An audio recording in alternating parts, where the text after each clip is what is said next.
modal cost of capital ini dapat dihitung dengan cara menjumlahkan biaya likuiditas atau equity dan biaya hutang cost of debt. Equity atau ekuitas berupa 1. Saham biasa, 2. Saham preferen, 3. Laba ditahan. Manfaat menghitung biaya modal dalam manajemen keuangan. Konsep dari biaya ini cukup penting. Biaya modal juga digunakan sebagai discount rate perusahaan, yaitu untuk menghitung nilai perusahaan dan menentukan apakah perusahaan layak untuk dijalankan. Apabila proyek atau aktivitas perusahaan tersebut menghasilkan tingkat bantuan IRR yang lebih besar dari biaya modal, berarti investasi tersebut memberikan nilai tambah. Jika lebih kecil aktivitas tersebut, berarti mengurangi nilai perusahaan.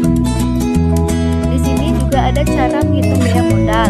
1. Mengidentifikasi sumber dana, 2. Menghitung biaya modal individual, 3. Menghitung ACC. Contoh sederhana untuk perhitungan biaya modal.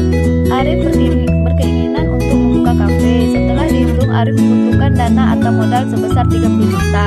Setelah berusaha, Arif mendapatkan dana tersebut dari 2 sumber. Investasi dari teman baiknya namanya Udin. Ketika ditawarkan untuk berinvestasi, Udin mempertimbangkan untuk mendepositokan uangnya di bank. Bunga yang didapatkan jika Udin mendepositokan uangnya adalah sebesar 5% per tahun. Oleh karena itu, Arif menyepakati akan memberikan tingkat pengembalian yang lebih besar dari bunga deposito, yaitu senilai 10%. Jika Udin mau berinvestasi pada kafe milik Arif, akhirnya Udin setuju untuk menginvestasikan uangnya sebesar 20 juta dengan syarat tingkat pengembalian 10%. Sumber dana uang kedua didapatkan melalui pinjaman bank. Arif berhasil mendapatkan pinjaman senilai 10 juta dengan bunga pinjaman sebesar 7% untuk pengembalian 6 tahun. Setelah mendapatkan semua modal yang dibutuhkan, Arif mendapatkan usaha miliknya ke Dinas Pelayanan Pajak di kotanya. Ketika itu, Arif mendapatkan informasi bahwa pihak pemerintah menetapkan pajak perusahaan sebesar 25%.